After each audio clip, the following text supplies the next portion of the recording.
Seguimos en este Vigo Debate hablando de esas medidas económicas y fiscales que han entrado en vigor a partir del 1 de enero de este 2023 y vamos a entrar en el tema del nuevo sistema de cotización de autónomos, porque este fue creo que un acuerdo en el que se llegó desde el Gobierno con las principales organizaciones, entre ellas ATA, que tenemos aquí un representante con nosotros.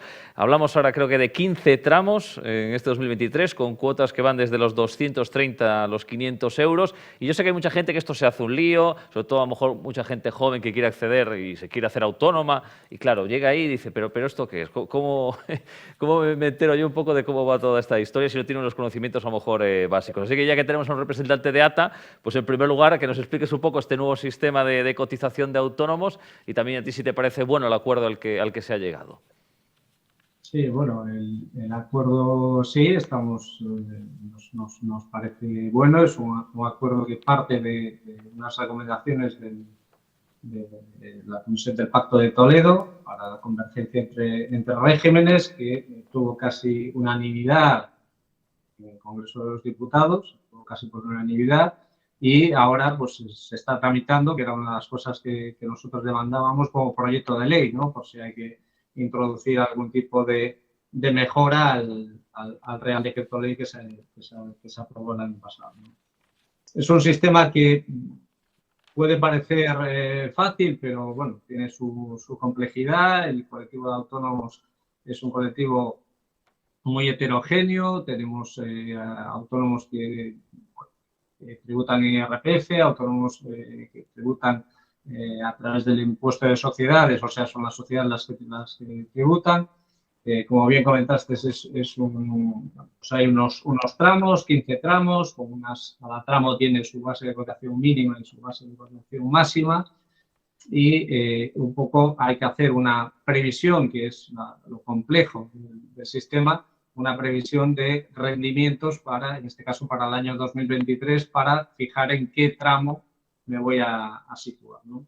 Aquí hay cosas que hay que tener en cuenta, que eran muchas de las dudas que tenían autónomos que estaban próximos a la edad de jubilación y tenían bases de cotización ya superiores a la mínima. Bueno, pues el Real Decreto Ley les permite mantener esa base de cotización independientemente de los rendimientos netos que les resulte a cada uno de ellos en el ejercicio 2023, ¿no? Entonces, bueno, al final explicarlo es un poco, tiene su complejidad en el sentido de que pues, autónomos que tributan IRPF, pues el cálculo del rendimiento neto computable pues depende si tributan en estimación directa o tributan en estimación objetiva. Autónomos societarios quizá lo tengan un poquito más sencillo si lo que están es percibiendo una nómina a través de la empresa, se le computarán todos los rendimientos que perciban a través de la sociedad y ya te digo, un poco parece que por las estimaciones que tenemos el 50% de los autónomos va a cotizar menos, el 25% va a cotizar igual y un 25% va a cotizar un poquito más. Sí que es un sistema que tiene un régimen transitorio a 9 años, revisiones cada 3 y un poco, pues cada 3 años se irá analizando pues cómo está repercutiendo en el colectivo, ¿no? Pero ya te digo, nosotros consideramos que sí que es un acuerdo favorable o que va a ser favorable y pues el autónomo va a poder adecuar su base de cotización 6 veces a lo largo del año, puede cambiarla dependiendo de cómo vayan cambiando sus previsiones y adaptarlo a los rendimientos reales que tengan la actividad. Entonces, bueno, ya te digo, lo vemos positivo en el ámbito. Bueno, satisfechos en ATA, no sé, Alfonso, en tu caso, ¿a ti te gusta esto? A ver, yo tengo sentimientos encontrados, ¿vale? Porque sí que es verdad que hasta ahora un autónomo, para arrancar, quitándolo de la tarifa plana inicial, ¿no? Que te dejaban los 60 euros los primeros meses, pero a lo mejor las personas, los autónomos con rendimientos más bajos, pues sí, pagar 300 euros al mes, como se estaba pagando ahora, pues sí que es bastante difícil, ¿no? Pero por otro lado también me da pena que no haya esa posibilidad de autorregulación, decir, decir, bueno, pues mi negocio va bien, yo subo voluntariamente mi cuota porque para futuro pues cobraré una pensión mejor, ¿no? Y hay muchos autónomos que sí que lo pueden hacer. Entonces, tengo sentimientos, por la parte baja sí que me alegro, pero ya por la parte alta no tanto, ¿no? Y después hay otro tema. Nosotros ahora estamos cerrando el año de todos los clientes y nos preguntan, bueno, ¿y qué hacemos ahora? En función de lo que tengas este año, así te lo dejaré. Y para el 2024, pues para el 2024 hay incertidumbre, porque claro, si nosotros cotizamos de más, la Seguridad Social nos va a devolver, pero si cotizamos de menos, tenemos que pagar y veremos qué facilidades nos dejan de pago para el 2024 y no nos tengan que venir pues unos 1.000 euros de golpe para regularizar, ¿vale? O cantidades mayores. Entonces, es lo que tenemos que ver, claro, y todavía estamos verdes en ese tema hasta que pase un año y veamos cómo se va solventando y la propia Administración vaya solventando sus problemas. Sergio. Sí, Álvaro lo explicó perfectamente, Alfonso me siento identificado.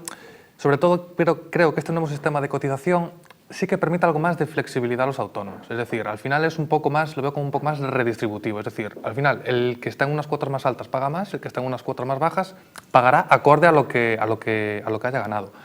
También me gusta la idea de que esta cuota vaya directamente sobre los rendimientos netos y no sobre el total de los gastos de actividad, que muchas veces ahora, sobre todo con la subida de la luz, la subida del precio de la electricidad, del agua, sí que podía tener que pagar algo más de lo que realmente es lo que ingresaba con sus rendimientos netos, pero al fin y al cabo es una medida que hay que ver a largo plazo, como decía Alfonso. Llevamos 17 días de este año, no se puede evaluar con exactitud cómo va a ser el impacto, y sí lo que me parece demasiado excesivo es la revisión cada 3 años. Es decir, es un nuevo sistema de cotización que, desde mi punto de vista, sería preferible ir viéndola cada 6 meses o cada año para poder ver los impactos, las ventajas, los inconvenientes y, lo que decía Alfonso, la autorregulación de cada uno.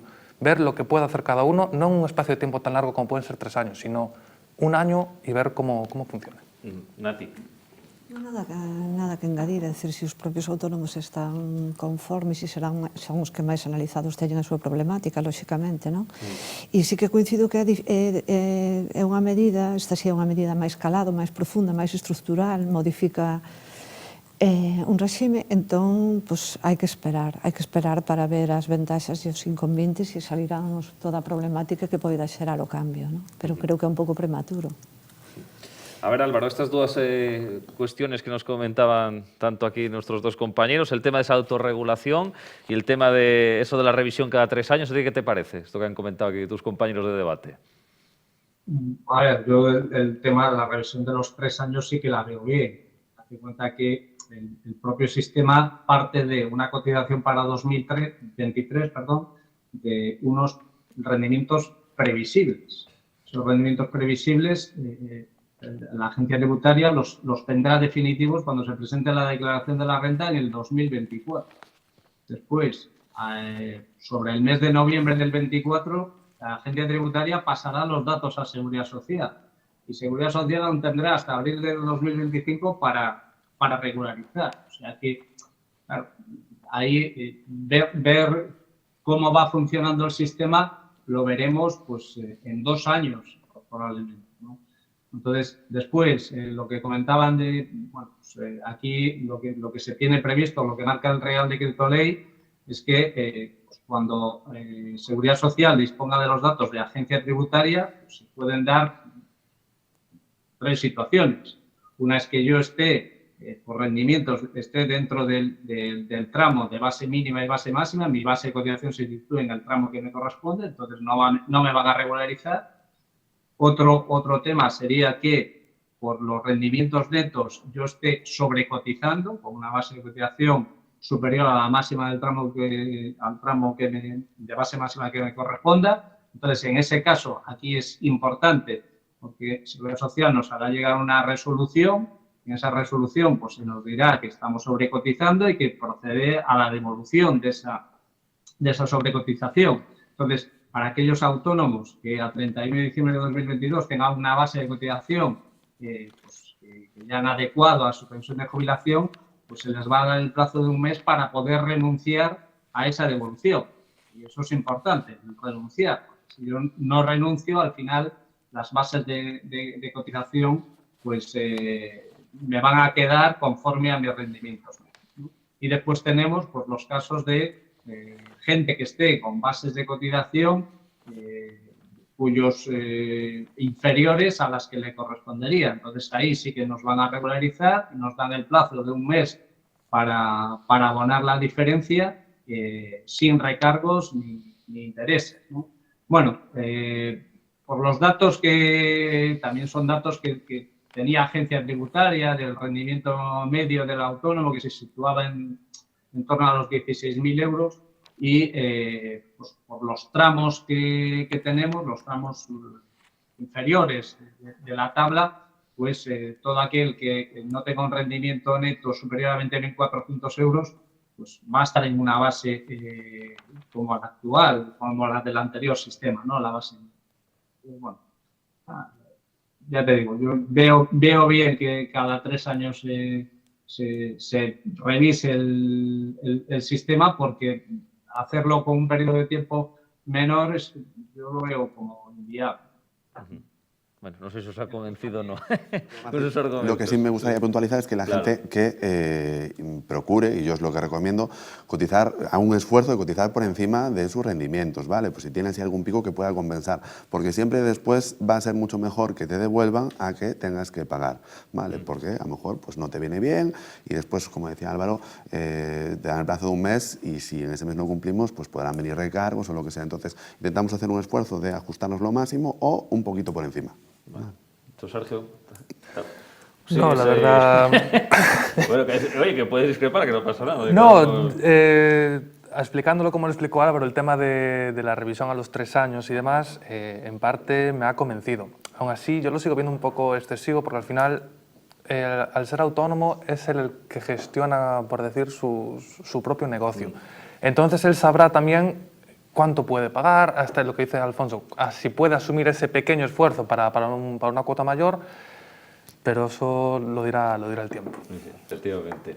Bueno, vamos con otro asunto que también preocupa a mucha gente, que son descuentos en el combustible. Ya sabéis, esa prórroga de 20 céntimos por litro, que solo se mantiene para transporte por carretera profesional, agricultores, navieras y pescadores. Y este descuento, por cierto, que va a bajar a partir del mes de abril a 10 céntimos. Y luego, ya que hablamos de transporte, digamos, ese descuento también que en el transporte público, ya sabéis, esa gratuidad, por ejemplo, los abonos de Renfe, o en el transporte urbano e interurbano, que el gobierno pone un 30%, si se complementa luego el gobierno local o autonómico hasta el 50%. Bueno, ¿qué os parecen estas medidas? Que sigan, algunas con algún cambio, Nati? É que volvemos a estar outra vez na mesma problemática, non? Medidas coyunturais, medidas cun espacio moi corto de tempo e agora xa limitadas a determinadas profesións. É dicir, si non a xente, por exemplo, de rentas máis baixas, porque sería tamén, creo que antes o compañeiro decía que non se vanse ver prexudicadas por este incremento, e volvemos a estar no mismo que as enerxéticas, que as financeiras, volvemos a estar en un grupo de empresas, en un sector con unha concentración tremenda de capital, con un poder sobre os mercados casi monopolístico. Ahora mesmo eu miraba, estaba vendo o precio do barril Brent no ano 2008, que fora aquel pico tan alto, tiñemos o precio do gasoil moito máis baixo que o temos hoy, cando o precio do barril Brent está casi $40 por debaixo do ano 2008, non? Entón, volvemos a estar, claro, ante unha situación que casi é monopolística, que un grupo de empresas teñen un poder inmenso sobre os mercados, que casi tal, este tipo de medidas eu entendo que volvemos a estar con pequenos remendos, con pequenas limosnas, con pequenas axudas, pero os problemas de fondo síguense mantendo aí, e aí siguen. Entonces... Sí, sí. A ver, por ejemplo, Álvaro, en vuestro caso, los autónomos, estos sí que, sobre todo los que se dedican a este tipo de profesiones, sí que os afecta mucho. No sé cómo lo habéis visto, si creéis que se ha quedado corto. La vemos corta porque se limita al transporte por carretera, a los taxis, todo lo que es la pesca marítima, pero hay muchos autónomos que utilizan, que el vehículo es fundamental para el desarrollo de su actividad, ¿no? Hablamos de representantes de comercio, agentes comerciales, autoescuelas, abogados, arquitectos, ¿sabes? Que el vehículo lo utilizamos día a día. Entonces, que quedemos excluidos ahora de esta bonificación, pues la verdad es que no podemos estar contentos con la medida, ¿vale? Sí, evidentemente, contentos de que se prorrogara y que hubo pues, sectores como el transporte que pues, lo necesitan realmente, pues que se puedan beneficiar de ella, o los taxis, pero bueno, evidentemente pues hay un gran número de colectivos de trabajadores autónomos que utilizan el vehículo para la actividad. Entonces, bueno, esto también va en línea con algunas de las medidas que nosotros, fiscales, ¿no?, que nosotros presentamos siempre, y que es que no entendemos tampoco como a efectos de IRPF, pues un autónomo no se puede deducir el gasto del vehículo, ¿no?, vía amortización, vía combustible, sino que solo aquel que tenga el vehículo afecto al 100% de la actividad se lo pueda deducir. Y cuando realmente es el medio con el que se trabaja y día a día. Sergio. Sí, totalmente de acuerdo. A mí me parece una medida bastante apresurada por parte del Gobierno, porque al final volvemos a lo de siempre. ¿Quiénes son los que están beneficiando? Realmente las grandes empresas, los grandes, en este caso, intermediarios, los que utilizan principalmente los transportes. En el caso de Vigo tenemos muy cerca Porriño. Tenemos un polígono que la mayor parte de la población de Vigo va a trabajar a Porriño.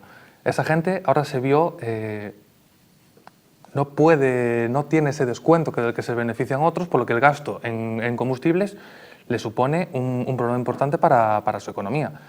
También me gustaría saber qué va a ocurrir cuando se acaben estos descuentos. Es decir, la gente de a pie teníamos un descuento de 20 céntimos por litro, ahora no tenemos descuento. Vemos que los precios de los combustibles, en vez de bajar, han subido, lo que comentaba Nati. El precio del barril de Brent está más barato hoy que hace 15 años y los combustibles todavía son excesivamente elevados. ¿Quién se va a beneficiar de esta medida? Desde luego, es cierto, como dice Álvaro, que los autónomos, las grandes empresas sí que ven reducidas sus facturas en cuanto al combustible.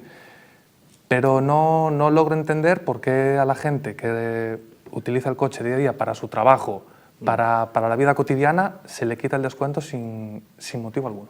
No lo logro entender. Alfonso.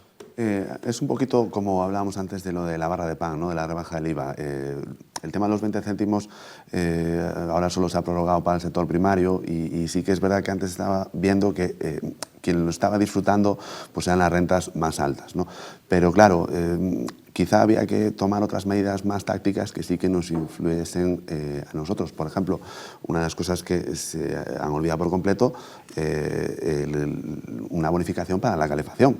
Estamos en pleno invierno y las comunidades de propietarios ahora mismo se han quedado, y bueno, los particulares, sin ese descuento de 20 céntimos, ¿no? Entonces, quizá tendríamos que reorientar ese descuento pues, directamente a las rentas bajas, no por el descuento en el consumo, sino decir, oye, pues mira, te hacemos una devolución después en el IRPF, ¿no?, en función de tus rendimientos. E intentar dirigirlo hacia ahí, por si no, con el descuento de los 20 céntimos lo disfrutan todos, pero ahora no lo disfruta prácticamente nadie, ¿vale? Entonces, no está bien planteado.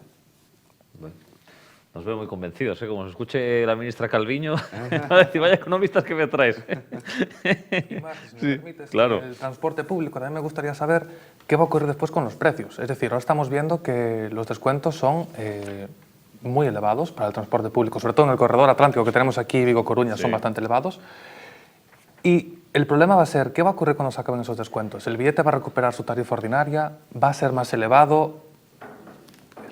Eso sí que se lo podemos decir a Nadia Calviño, que eso ha sido una medida buena, ¿no? Porque esos descuentos de transporte público, de hecho, tendrían que continuar, sobre todo ya por el tema de incentivar el transporte público, la sostenibilidad, pues ahora aquí Vigo que tiene que replantearse pues las áreas de bajas emisiones, etcétera, pues está bien que nos incentiven el uso del transporte público, pero bueno, por sostenibilidad y sobre todo por ahorro. El tema es, como comentas tú, que se va a quedar en los primeros 6 meses del año. Después de las elecciones se acabó. Bueno, estamos ya en el tramo final del debate y quería también tocar el tema de los alquileres, porque se le ha puesto un límite, una subida máxima del 2% hasta el 31 de diciembre y además se establece la prórroga automática durante 6 meses de los contratos que expiren antes del 30 de junio del próximo año. Y como esto también afecta a los alquileres tanto a particulares, digamos, como a trabajadores, algo había que hacer, decía mucha gente, en el mercado de la vivienda, en el del alquiler en este caso. No sé si esto os convence algo, ¿no, Nati? Volvemos a estar. Sí, claro, que volvemos a estar eso ante determinadas medidas e agora permitide que lle dé a volta a tortilla, porque eu creo que estas medidas, ao mellor o que están tapando tamén é o problema de fondo que hai. Son medidas que nos afectan a todos igual, dá igual que teñas uns ingresos que outros, e entonces parece que tapan, e ao mellor non deixan que aflore e que se vexa o gran aumento das desigualdades sociales que se están producindo. Desigualdades que se dan tanto entre as rentas do traballo e as rentas do capital e despois entre as propias rentas do traballo e entre as propias rentas do capital tamén as desigualdades están aumentando exponencialmente, pero eu vou mirar as rentas do traballo porque é o que máis me afecta directamente. É que non podemos esquecer que según a Axencia Tributaria, son os datos da Axencia Tributaria que ten unhas publicacións moi boas, por certo, e ademais falamos de datos reais, non son estadísticas estimativas. En Galicia, o 34% da población asalariada non ten ingresos inferiores ao salario mínimo interprofesional o ano. E hai casi un 20% que non chegou aos 3.000 euros brutos anuais. Entón, eu creo que aí está o gran problema de fondo. O gran problema de fondo está nos baixos ingresos, na pérdida de poder adquisitivo, ademais de todos en xeral, pero que afecta fundamentalmente e especialmente ás persoas de menores ingresos. Entón, eu sí que quería que isto, falar un pouco desto, non? Porque outros son pequenos remendos, pero que o problema de fondo lle estáse agravando. Estáse agravando ano tras ano. E sin deflactar, quero dicir, ingresos brutos. Si vamos á pérdida de poder adquisitivo, xa o tema se multiplica, non? Entón, volvemos ao mismo, son pequenos remendos, pequenos partes, pequenos remendos, pequenos partes. Pero, mentras tanto, por abaixo, isto sigue empeorando. O sea, que non, crees que non se ataca en ninguna medida a raíz dos problemas? Pois non, porque eu creo que son que son meros remendos, meras, non sei se chamarlle limosna é moi duro, pero que o problema de fondo, eu creo que sí que cabe, hai que incrementar o salario mínimo interprofesional, hai que reducir a parcialidade da contratación, porque senón estamos, é que o 34%, casi o 35% da población asalariada teñen uns ingresos brutos inferiores a 13.000 euros e que todas as medidas lle estén afectando igual a esas persoas que o que ingresa 300.000 euros. E a mí o que me preocupa, con mellor isto, con isto falamos destas medidas, son buenas, todas son buenas, pero de fondo hai un empeoramento do nivel de vida e da calidade de vida das persoas tremendo e que non se soluciona nin con 200 euros nin cunha reducción do 4% de IVA en 4 produtos, ¿no? Alfonso. A ver, aquí en el tema de la vivienda tenemos dos problemas, ¿no? Tenemos el primer problema es los grandes importes de alquiler que hay y claro, tenemos un IPC pues de un 5 a Estado Mayor y solo nos permiten repercutir a los tenedores de vivienda un 2%. Entonces, trasladamos también una parte del problema tanto al propietario como al arrendatario, ¿vale? Entonces, esto es, como comentaba Nati, esto esconde un problema de fondo, que es que no hay vivienda. En determinadas zonas no hay vivienda en alquiler suficiente. De hecho, muchos de los propietarios lo que están haciendo, los que vence el contrato en estas fechas, es cancelar el contrato, hacer otro, pues con un precio bastante mayor. Y así compensa un poquito el evitar esa subida del 2%.